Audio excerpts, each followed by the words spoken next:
经过近2个月时间的6轮投票，英国保守党党魁的选举结果于当地时间周一中午正式揭晓。现任外交大臣特拉斯击败印度裔的前财政大臣苏纳克，当选保守党新领袖。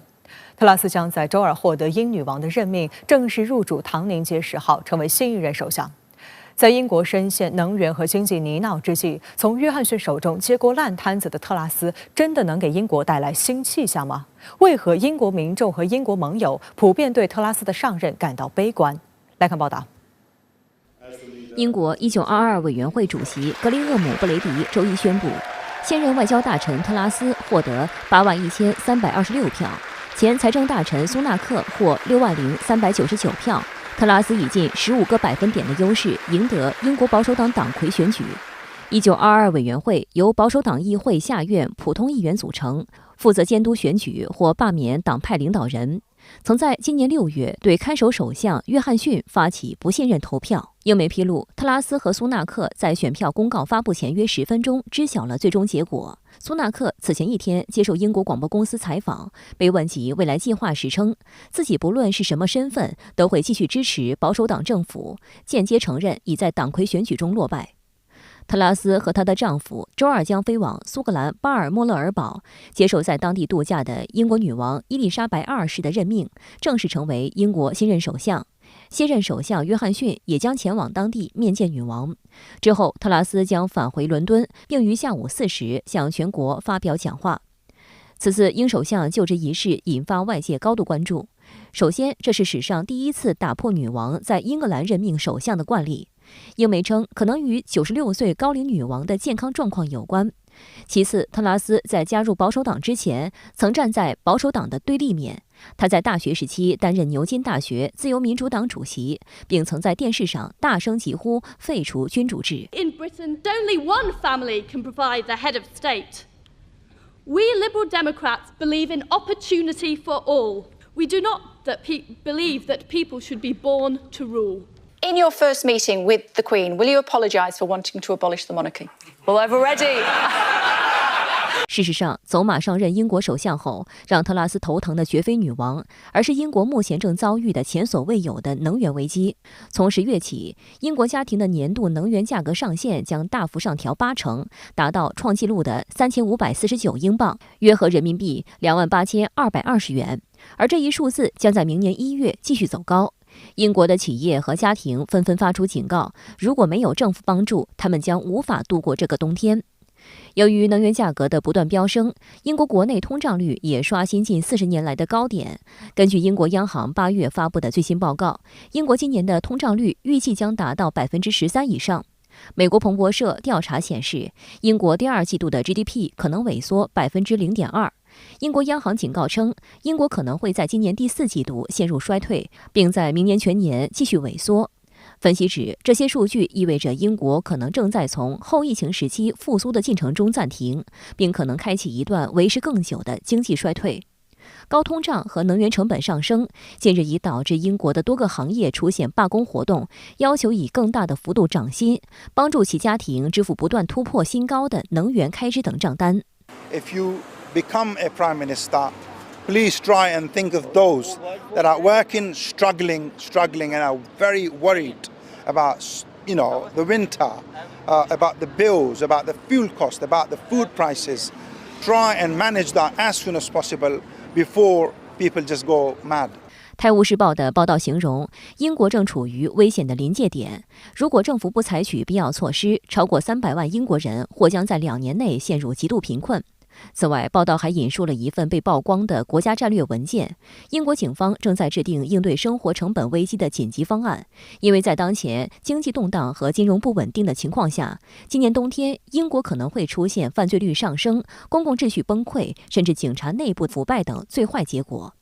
但保守党政府尚未提出任何有效对策来化解这场数十年来最严重的危机。党魁选举期间，特拉斯的大部分言论集中在减税和批评要求政府救济民众的建议上。特拉斯曾表示，一旦当选，他将撤销英国政府于4月间上调的国民保险缴费比率，暂停对能源产业征收环保税，以帮助受税收挤兑的家庭。不过，外界普遍认为特拉斯的方案根本拿不出手。有经济学家担忧，这些减税措施可能会加剧通胀，令政府财政状况进一步恶化。此外，尽管特拉斯口口声声承诺将在当选第1周就能源问题迅速采取行动，但他却拒绝透露任何细节。Well, because she is, focusing on things like tax cuts that would benefit the very richest when it is ordinary people across the country who desperately need help to feed their children and heat their homes. So the obsessions of a tiny number of Conservative Party members are not the right priorities for the country. So I think it won't take very long to see whether she is going to govern as a Prime Minister with a focus on the real priorities of the country. 此外，在俄乌冲突持续的背景下，特拉斯在竞选过程中，为了争取支持，又提出到2026年要将国防开支提高到 GDP 的 2.5%， 并在2030年提高到 3% 的激进主张。观察人士批评称，一面主张大幅减税，一面又要激进地提高军费，特拉斯似乎没有考虑过财政上的可行性。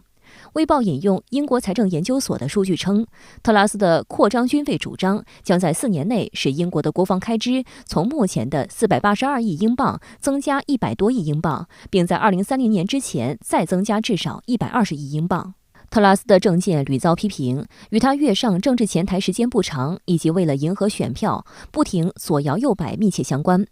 现年47岁的特拉斯在2010年才首次当选英国议会的下议院议员。此后，他辗转数届政府，在担任外交大臣之前，他先后负责过儿童保育和教育事务、环境食品和农村事务、司法、财政、国际贸易等工作，非常庞杂，且每个职务的在职时间都不久。这也使得特拉斯自去年9月在约翰逊内阁中获任为外交大臣后，不靠谱的言行层出不穷，饱受外界诟病。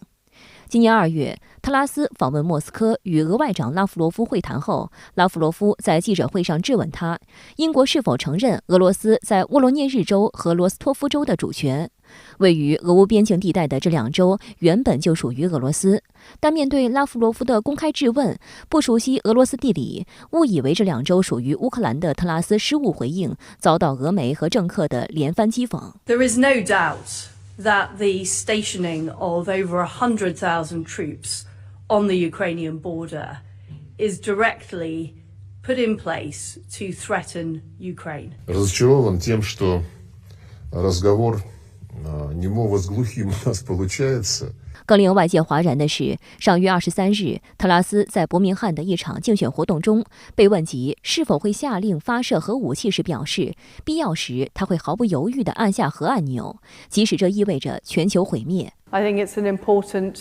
duty of the Prime Minister. I'm ready to do that. But faced with that task, I would feel physically sick. I'm ready to do it. 外界注意到，特拉斯所提名的重要人事安排也充斥着相对资浅的政治人物和以强硬保守党人为集体标志的色彩。已被特拉斯提名为财政大臣的科沃腾，也是一名2010年才进入英国议会下议院的政治人物。即将出任外交大臣的克莱弗利是到2015年才首次当选英国国会议员。年轻时曾经从军的克莱弗利从2019年才开始担任部长级职务。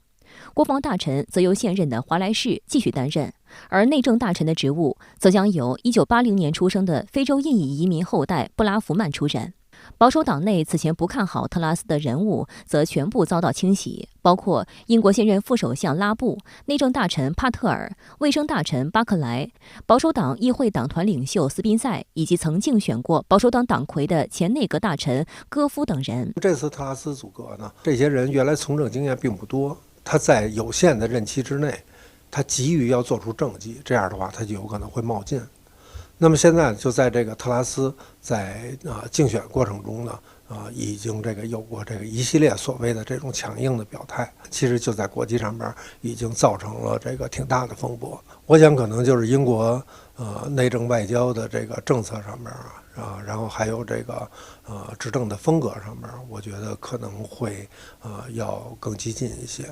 最新2项民调显示，特拉斯与其内阁的执政前景不被看好，民间支持率每况愈下。只有12%英国人认为特拉斯会是出色或伟大领袖， 52%的人认为他的表现会很差或很糟糕。至于他会不会好过现任首相约翰逊，看好和看衰他的比率参半，但大致认为他将是铁娘子撒切尔夫人之后多位首相中最差的一个。英国保守党晚间刚刚确认特拉斯当选党魁，英国迎来史上第3位女首相。那么迎接这位女首相的有哪些紧迫挑战呢？当务之急肯定是内政的挑战，是如何来迎战通胀猛虎，更具体的就是如何来抑制居高不下的能源价格。特拉斯将它描述为 living cost crisis， 所谓生活费危机。那么当特拉斯一进首相府，能源危机已经是10万火急了。俄欧斗气现在已经进入到关键阶段。上周末，俄天然气公司以难以检修为名，无限期中断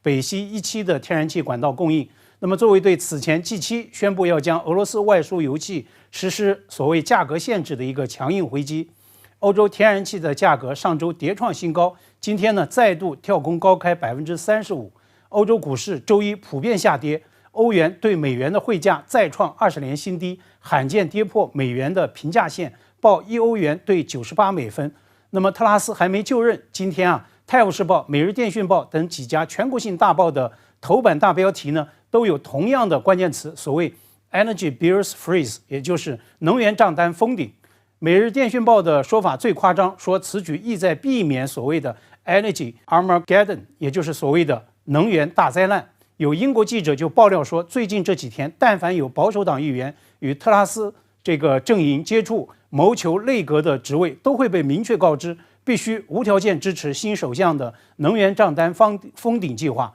那么这个计划不外就是以政府补贴来干预油气电的价格。那么德国最新抛出的补贴额度是650亿欧元，那么有传英方动议的2年补贴额度高达1000亿的英镑。那么在经济衰退、通胀高企、罢工不断的当下，这么大一笔钱到底从哪里出呢？这无疑是特拉斯他上台之后的一个最大考验。也因此，我对那些个持所谓 BNO 证件幻想在英国开辟新生活的10多万香港人捏了一把汗。没错，约翰逊们确实曾经对他们做出过承诺，但是在意欲重新开始本就难上加难，又逢英国经济压力山大，生活费危机已然燃眉。那么当初的承诺还有多大意愿，还有多少可能性被约翰逊的继任者们落实跟进，这要打上一个大大的问号。即将上岗的女首相又将如何办外交？她在竞选阶段的那些对华强硬言论会有落地可能吗？尽管特拉斯是从外相任上走向唐宁街，但是呢，事实证明他恰恰是因为外交表态在反复爆雷。比如被媒体问到马克龙是敌是友时，特拉斯竟称无法确认。那么就在英吉利海峡两岸引发了极大的争议。法国总统本人在特拉斯发言次日也高调回呛，无论谁当领导，英国都会是法国的盟友。虽然英国领导人有时会哗众取宠，小错不断。那么至于特拉斯在媒体访谈中拿核按钮说事儿，直接威胁俄罗斯，更是被国际外交战略学界猛批是失言、失礼、失范的典型案例。没错，特拉斯他在竞选期间涉华负面言论不少，但是打所谓的对华强硬牌是特拉斯与苏纳克的共同选项。事实上，一段时期以来，经营所谓的反华人设已经被美西方不少政客当作即插即用的选战工具。比如呢，此前《泰晤士报》就曾以特拉斯身边人的名目来爆料，说特拉斯当选首相后，将会把英方对华战略定位由当前的系统性竞争者调整为类似俄罗斯的所谓迫切威胁，并且呢，不再使用仍有必要继续发展与中国的经贸投资关系云云。甚至特拉斯也曾扬言要帮台湾地区搞所谓的自我防卫。可以预料，女首相上台之后，中英关系将会继续承压。英方预料也会持续追随美方推进所谓印太战略，以美英澳 AUKUS 三方协议之类持续在印太地区刷存在。但是特拉斯之前那些个涉华强硬言论，哪些是政坛人设凹造型的这个竞选语言，哪些才是落地推进的具体政策，还有待后续观察。更要提醒英方的是，英国在全球经济体 GDP 排行榜上名列第5的位置刚刚被印度取代，而印尼也已经制定了在2045年晋升全球第4大经济体的目标。所以英国的全球 GDP 排名很可能还会在不远的将来被亚太经济体所取代。那么就此而言，业已脱欧的英国以更大的力度去拥抱亚太，挖掘市场与发展机遇，才是英国的国家正道。甚至就当前最紧迫的经济课题来说，要真正走出衰退的阴影，摆脱滞胀的压力，英国也唯有向东看。而全球第2大经济体实际上是英方绕不过去的存在。中国驻英大使郑泽光忠告，希望英方不要被美国带偏节奏，跟风效仿。这呢，也是我对英国第3位女首相的忠告。